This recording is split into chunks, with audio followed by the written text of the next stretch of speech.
السلام علیکم ورحمۃ اللہ وبرکاتہ۔ الحمدللہ ہمارے مدنی قاعدے کے اسباق لگاتار جاری ہیں۔ ابھی پچھلے دنوں مدنی قاعدے کا 15واں سبق ڈالا تھا ہم نے، تو ایک جگہ سے کامنٹ آیا ہے، کہتے ہیں السلام علیکم ورحمۃ اللہ وبرکاتہ۔ وعلیکم السلام ورحمۃ اللہ وبرکاتہ۔ استاد کیسے ہیں؟ الحمدللہ رب العالمین، اللہ کا شکر ہے۔ سوال ہے استاد، میم ساکن کے بعد با اور میم کے علاوہ یعنی کہ تا آ جائے تو کیا ہوگا؟ یعنی میم ساکن کے بعد با اور میم کے علاوہ کوئی آ جائے تو کون سا قاعدہ ہوگا، کیسے پڑھیں گے؟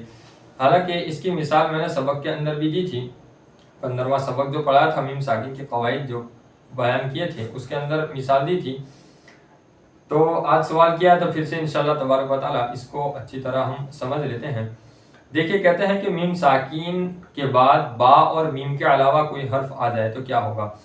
اس سے پہلے ہم نے سبق کے اندر پڑھا ہوگا، آپ سبق کے اندر جائیں گے اس کو دیکھیں گے تو اچھی طرح آپ کو معلوم ہوگا کہ میم ساکین کے بعد دوسری میم آ جائے تو ادغام شفوی ہوگا، گنہ کر کے پڑھیں گے، اور میم ساکن کے بعد با آ جائے تو پھر اخفاء شفوی ہوگا یعنی گنہ کر کے پڑھیں گے، اور میم ساکن کے بعد ان دونوں حرفوں کے علاوہ میم اور با کے علاوہ کوئی حرف آ جائے تو پھر اظہار شفوی ہوگا، گنہ نہیں کریں گے۔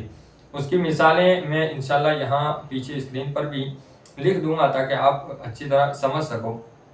میم ساکین کے بعد میم اور با کے علاوہ کوئی حرف آئے گا تو پھر اظہار شفوی ہوگا یعنی گنہ نہیں کریں گے۔ میں نے سبق کے دوران بھی مثال دی تھی، لیکن میں زیادہ مثالیں اس لیے نہیں دیتا کہ پھر وہ سبق بہت لمبا نہ ہو جائے۔ ویسے ہی یہ جو سبق ڈالتے ہیں وہ آدھے گھنٹے کا تقریباً ہو جاتا ہے، 25 منٹ 30 منٹ 35 منٹ کا ہو جاتا ہے۔ اب ساری مثالیں اگر دے کر میں سمجھانے جاؤں گا تو اور زیادہ لمبا سبق ہو جائے گا، اس لیے میں ساری مثالیں نہیں دیتا۔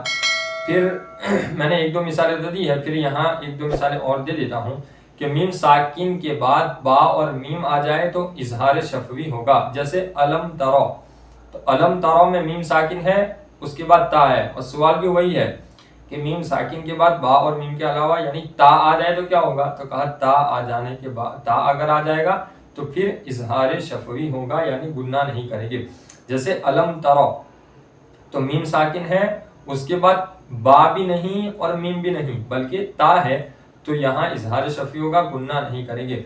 اب یہاں کوئی گنہ کرے گا تو وہ غلط ہے، جیسے علم ترو یا علم ترو، یہ غلط ہے، اظہار شفوی ہے، گنہ نہیں کریں گے۔ علم ترو صرف تا نہیں، با اور میم کے علاوہ جتنے بھی حروف ہے کوئی بھی آ جائے گا ان میں سے تو اظہار شفوی ہی ہوگا۔ جیسے اور دوسری مثالیں دیکھ لی، جیسے ہم فیہا میم ساکن کے بعد فا آ گیا، والامر میم ساکن کے بعد را آ گیا، لم یلد میم ساکن کے بعد یا آ گیا، وامطرنا میم ساکن کے بعد طا آ گیا، لکم دینکم میم ساکن کے بعد دال آ گیا، الم نشرح میم ساکن کے بعد نون آ گیا، وخلقناکم ازواجا میم ساکن کے بعد حمزہ آ گیا، ام صبرنا میم ساکن کے بعد صاد آ گیا، ذالکم قولکم میم ساکن کے بعد قاف ہے، علیہم غضب میم ساکن کے بعد غین ہے۔